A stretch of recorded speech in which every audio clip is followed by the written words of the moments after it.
స్థానిక సంస్థల ఎన్నికల రిజర్వేషన్లకు సంబంధించి సాక్షాత్తు ముఖ్యమంత్రి రేవంత్ రెడ్డి ఒక కీలక ప్రకటన చేసినటువంటి సందర్భం అయితే ఇప్పుడు సోమవారం వేదికగా చోటు చేసుకున్నటువంటి పరిణామాలు అయితే కనిపిస్తున్నాయి.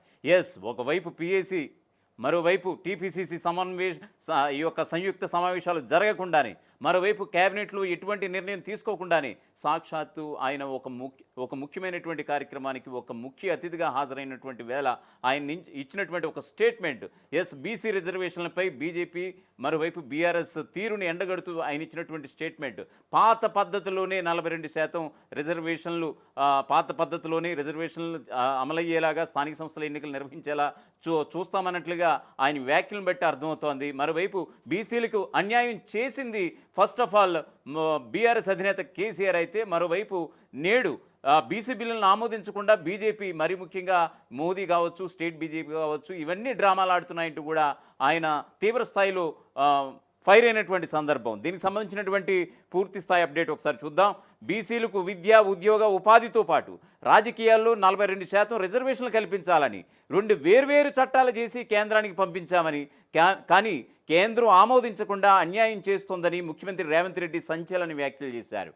సర్దార్ సర్వాయి పాపన్న గౌడ్ మహారాజ్ జయంతి కార్యక్రమంలో పాల్గొన్నటువంటి ముఖ్యమంత్రి రేవంత్ రెడ్డి, రాహుల్ గాంధీ ఇచ్చిన మాట ప్రకారం దేశంలో ఏ రాష్ట్రం చేయని పనిని తెలంగాణలో తాము చేసి చూపించామని విశ్వాసం వ్యక్తం చేశారు.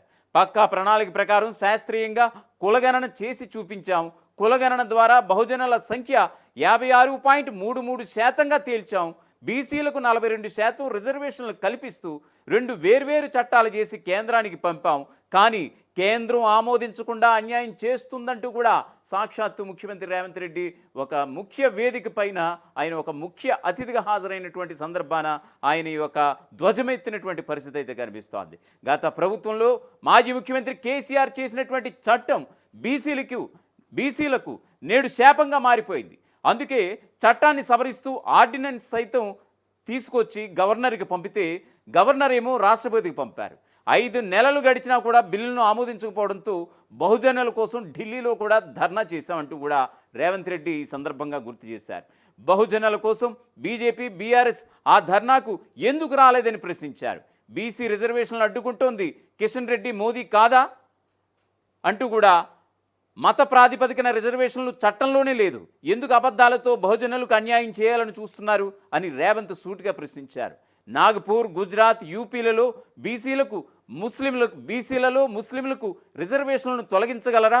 56 ఏళ్లుగా ఇవి అమలు జరుగుతున్నాయి.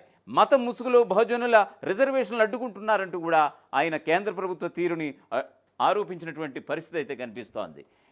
బీసీ రిజర్వేషన్ల కోసం ఎంతవరకైనా పోరాడతామన్నారు ముఖ్యమంత్రి రేవంత్ రెడ్డి. బీసీ బిల్లుకు ప్రధాని మోదీ, కేంద్ర మంత్రి కిషన్ రెడ్డి అడ్డుపడుతున్నారంటూ కూడా ధ్వజమెత్తారు. తెలంగాణలో రిజర్వేషన్లు 50%కి మించకూడదని మాజీ ముఖ్యమంత్రి కేసీఆర్ 2018లో చట్టం సైతం తీసుకొచ్చారని, ఆ చట్టాన్ని తొలగించడానికి తాము ఆర్డినెన్స్ తెచ్చామని గుర్తు చేశారు రేవంత్ రెడ్డి. సెక్రటేరియట్ ముందు సర్వాయి పాపన్న విగ్రహానికి శంకుస్థాపన చేసినటువంటి ముఖ్యమంత్రి రేవంత్ రెడ్డి అనంతరం రవీంద్ర భారతిలో జరిగినటువంటి జయంతి వేడుకల్లో పాల్గొని ఈ సంచలన వ్యాఖ్యలు చేసినటువంటి సందర్భం.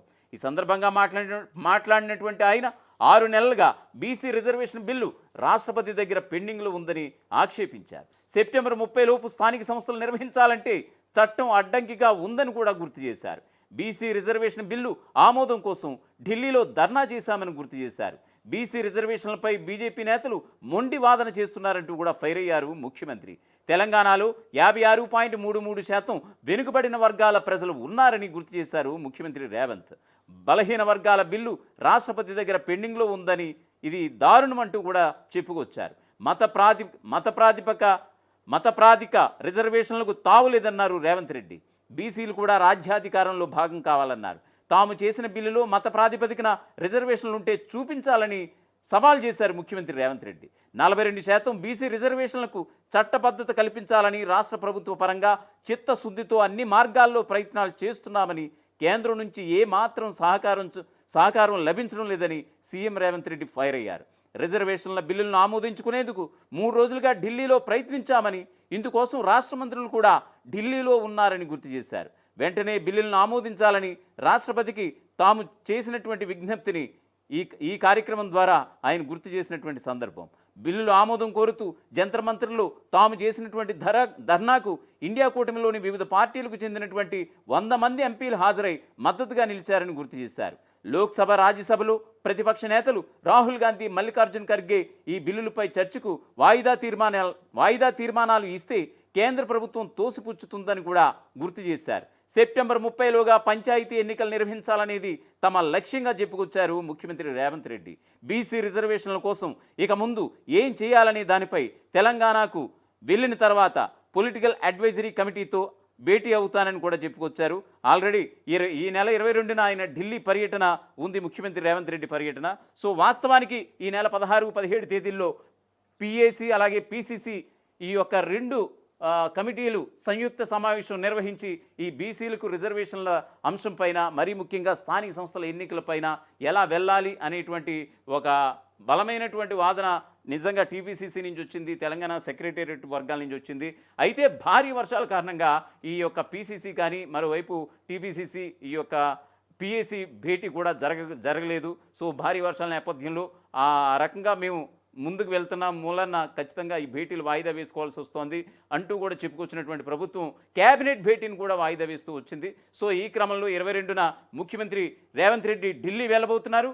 ఆయన ఢిల్లీ వెళ్ళొచ్చాక ఖచ్చితంగా పిఏసీ భేటీ అయితే జరగబోతోంది. సో ఈ పిఏసీ భేటీ అయిన తర్వాత క్యాబినెట్ భేటీ కూడా జరగబోతోంది. ఈ క్యాబినెట్ భేటీలో మరోవైపు నెక్స్ట్ అసెంబ్లీ సెషన్స్ ఎప్పటి నుంచి ప్రారంభించాలి, ఖచ్చితంగా ఈ వర్షాకాల అసెంబ్లీ సమావేశాలు ఎప్పటి నుంచి ప్రారంభించాలనేటువంటి అంశం కూడా రాబోతుందనేది తెలంగాణ సెక్రటేరియట్ వర్గాల నుంచి మనకు అందుతున్నటువంటి సమాచారం.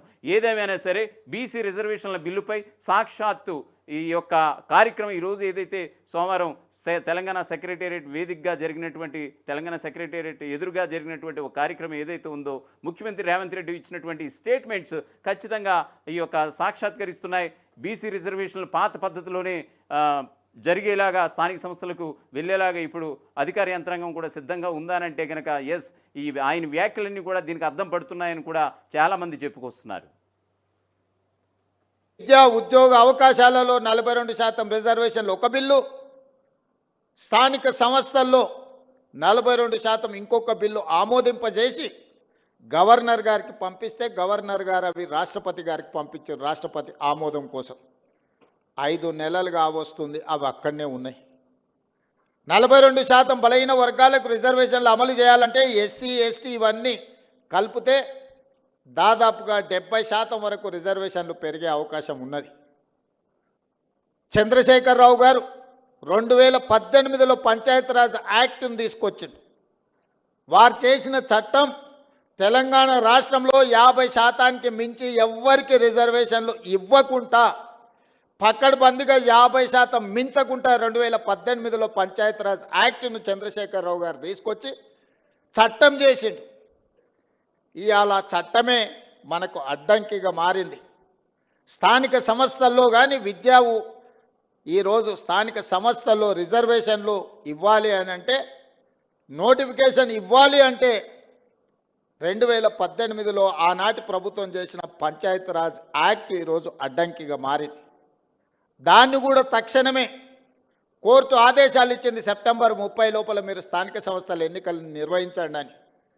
మరి అత్యవసరంగా ఎన్నికల్లో నిర్వహించాలంటే ఈ చట్టం అడ్డంకిగా మారిందని, శాసనసభకు సమయం ఉందని మంత్రివర్గ సమావేశాన్ని ఏర్పాటు చేసి ఆర్డినెన్స్ తీసుకొచ్చి ఆ 50% అడ్డంకిని తొలగించండి అని ఆర్డినెన్స్ పాస్ చేసినాం. ఆ ఆర్డినెన్స్ కూడా గవర్నర్ గారి దగ్గరికి వెళ్ళింది. గవర్నర్ గారు అది కూడా ఆమోదించకుండా రాష్ట్రపతి గారికి పంపించారు. ఇవాళ విద్యా ఉద్యోగ అవకాశాలలో 42% రిజర్వేషన్, స్థానిక సంస్థల్లో 42% రిజర్వేషన్ బలహీన వర్గాలకు ఇచ్చే బిల్లులు రాష్ట్రపతి గారి దగ్గరనే ఉన్నాయి. చంద్రశేఖరరావు గారు తెచ్చిన చట్టం ఈరోజు 50% లోపలనే రిజర్వేషన్లు ఉండాలని ఏదైతే చేసిండో దాన్ని తొలగించడానికి చేసిన ఆర్డినెన్స్ కూడా ఈరోజు కేంద్ర ప్రభుత్వం దగ్గర, రాష్ట్రపతి గారి దగ్గర చిక్కుకున్నాయి.